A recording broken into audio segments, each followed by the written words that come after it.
Max Verstappen has just unloaded his thoughts, or let's be real, more like 200 opinions, on the chaotic mess unfolding inside the Red Bull camp. And no, this isn't just about a couple of bad weekends. We're talking about a full-blown circus of issues, with one big question floating around. Should they kick Liam Lawson to the curb for his miserable form, or focus on putting out the other dumpster fires raging in the background? Truth is, Red Bull seems to be tangled up in way more trouble than anyone originally imagined. Especially after the absolute clown show we've seen from their Kiwi hopefuls lately. Poor Liam Lawson must be sweating bullets right now, and who could blame him? After that abysmal performance in China, the guy's got every reason to panic. Seriously, how the hell do you screw it up so badly that you walk away with 0 points, even when 3 drivers ahead of you get disqualified? The universe literally handed him a points finish on a golden platter, and he still managed to fumble it like a rookie in flip-flops. So now the whispers have begun.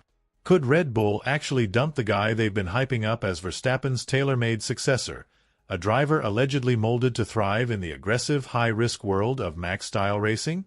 And even if they do cut him loose, would promoting someone like Kota actually fix anything? Doubtful. Because, let's face it, Red Bull's garage right now is starting to look less like a Formula One team and more like a reality show packed with egos, stress, and mechanical breakdowns. To make things even messier, Yuki Tsunoda, our favorite pocket-sized Japanese rage missile, has been driving like a man with something very personal to prove.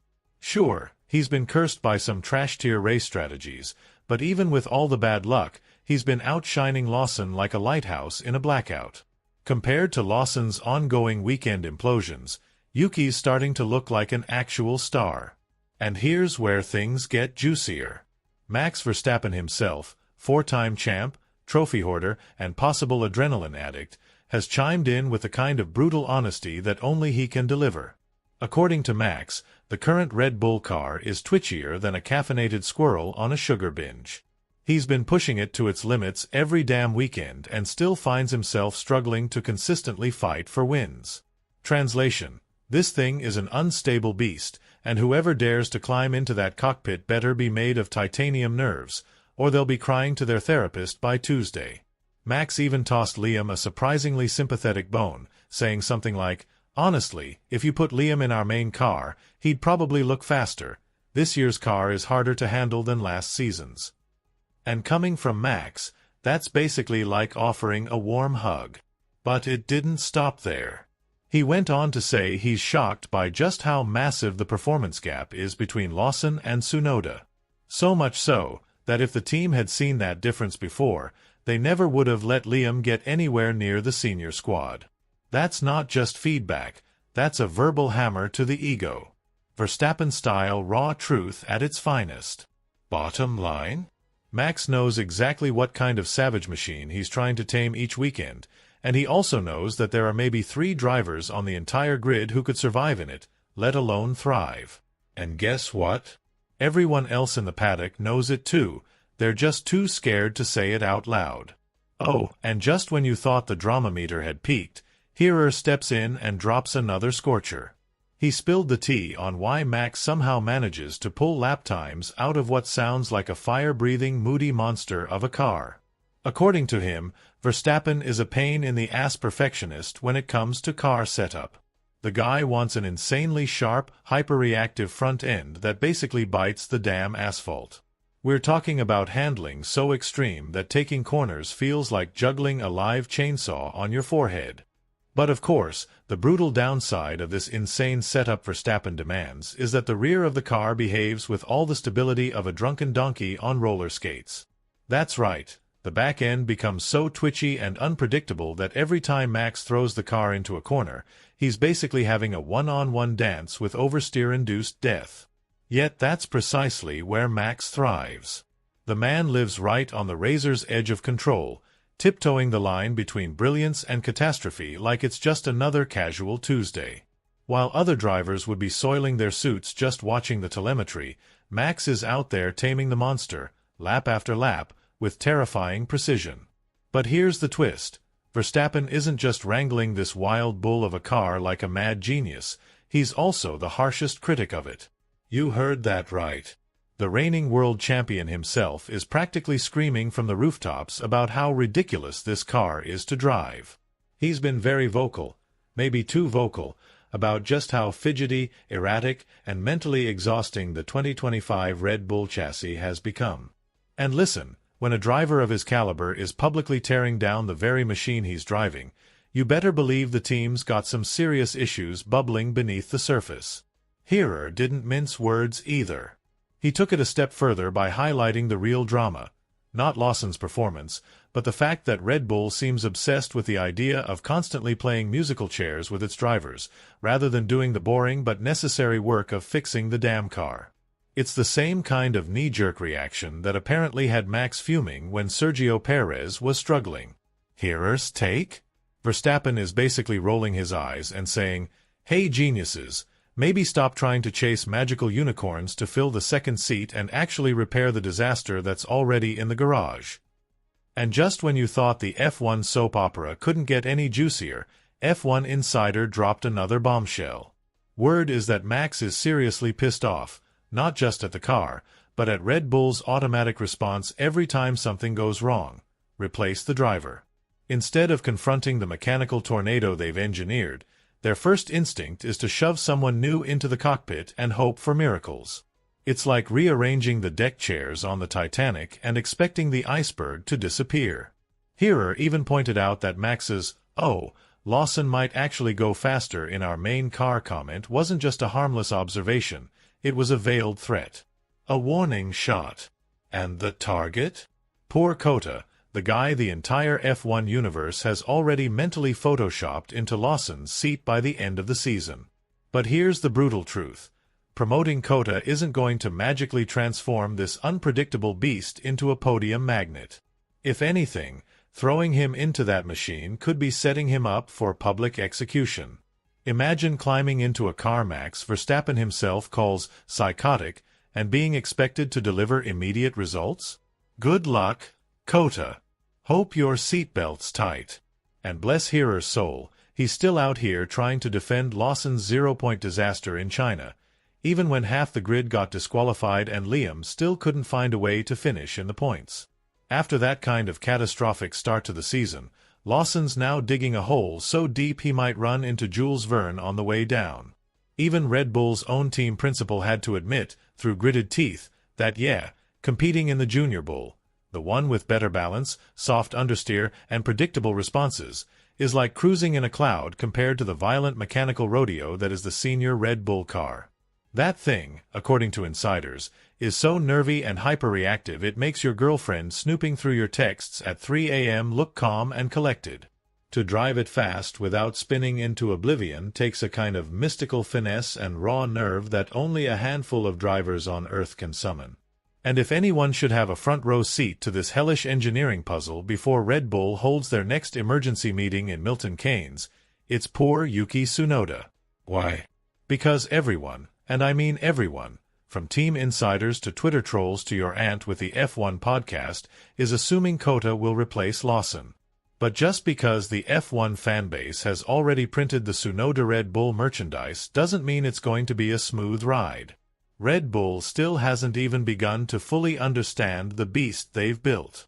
And if Max, the Max Verstappen, is sounding more confused and frustrated than ever, you can bet your sweet rear end that Tsunoda is going to hit the mental breaking point way faster than his next mid-race radio meltdown. So what's the takeaway here? Swapping drivers around in Japan might look slick on a PowerPoint slide, but in reality, with the avalanche of unknowns Red Bull is still juggling, this so-called quick fix could backfire catastrophically. Watching Lawson limp around the track every weekend without a single point to his name is about as enjoyable as stepping barefoot on a pile of Legos. But let's not pretend replacing him will magically save the season. Red Bull is officially caught between a rock and a flaming, unstable, aerodynamically aggressive hard place. And folks, this high-octane soap opera? It's just getting started. Buckle up, because the fire's just beginning to burn. Let's not sugarcoat this. The fact that Liam Lawson hasn't even sniffed a Q2 appearance while sitting in a car that should, by all reasonable standards, be comfortably mixing it up with the top 4 teams in the Constructors' Championship is, frankly, a total embarrassment. We're talking about a machine with enough potential to flirt with midfield dominance, yet here we are. Lawson consistently stranded around P15, waving to fans as they wonder why he's not already packing his bags. Let's be real. Lawson wasn't brought into this team to coast through race weekends like he's on a sightseeing tour. He was meant to show up, kick some serious ass, and make noise. Instead, he's the one getting smacked around. And sure, ask Liam directly. He'll absolutely give you a passionate monologue on why he, not someone else, deserves the prize of all prizes, the second seat at Red Bull. And make no mistake, Liam doesn't think it should go to Radio Rage Yuki Tsunoda. No, sir. The Kiwi didn't hesitate to throw some shade Yuki's way, essentially saying, "Listen, folks, this isn't daycare. No one's here to hold hands or wipe tears. I've been going wheel to wheel with this guy since we were basically driving Flintstone cars in F3. I beat him then. Formula Euro? Roasted him again. New Zealand Series? Same result, different continent. Last year in F1? Still better. I've spent enough damn years watching him climb the ladder ahead of me for no logical reason. He's had a buffet of opportunities. Now it's my damn turn. Go off, Liam. Tell us how you really feel." And just when this whole circus couldn't get more bizarre, cue the entrance of Marko Helmito, stage right, dramatic lighting, who's now suddenly obsessed with Isaac Hadjar. That's right. The same Isaac that he publicly roasted in Melbourne for crying like a baby and called the entire performance pathetic is now being praised to the heavens. Marko's made a full 180, saying Hadjar is fast, consistent, and lighting up the timing screens on circuits he's never even seen before. According to Marko's own words, Isaac's pace is absolutely insane. The guy strolls into his second-ever F1 race, still jet-lagged, and he's delivering clean, aggressive performances with barely a single error to his name. Meanwhile, Yuki, who's been floating around the paddock for 5 seasons, is still struggling to keep pace. Sure, Hadjar messed up big time in Australia, but let's be honest, who didn't? And oh, it gets better. Marko dropped this praise fest for Isaac right after Kota, aka Tsunoda, stood in front of a swarm of microphones in China and proudly declared he was 100% ready to step into the Red Bull seat. He had barely finished the sentence before Red Bull's PR squad was dragging him off stage faster than an influencer caught in a cheating scandal. There's clearly some high-level drama brewing behind closed doors, the kind of juicy, chaotic content Netflix wouldn't dare fabricate. But let's hit pause for a reality check. Just because Kota's killing it in the Racing Bulls doesn't mean he's automatically going to slide into Red Bull like some polished champion sent from the heavens.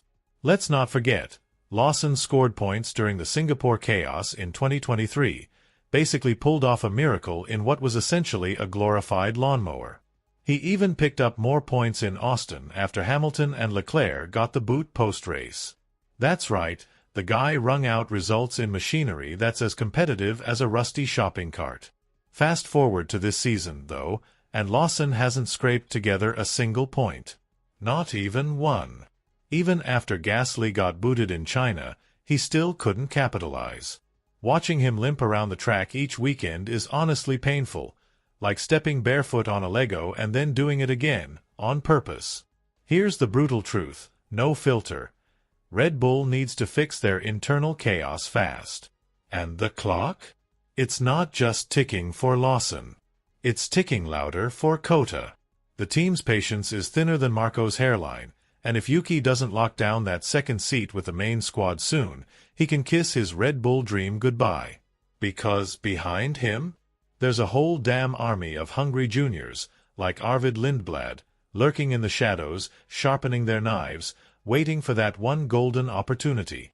Meanwhile, Racing Bulls might as well admit that their entire driver situation is held together with duct tape and hope.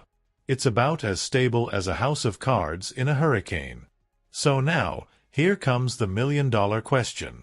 Is Yuki Kota about to torpedo his own F1 career by jumping into the Red Bull madhouse too soon? Or would it be smarter to keep crushing it with racing bulls, maybe lead a Cadillac takeover, and prove he can lead a team before diving headfirst into a mechanical firestorm? Let us know your hot takes in the comments. And while you're at it, do yourself a favor. Hit that juicy video popping up on your screen right now. You don't want to miss what's coming next.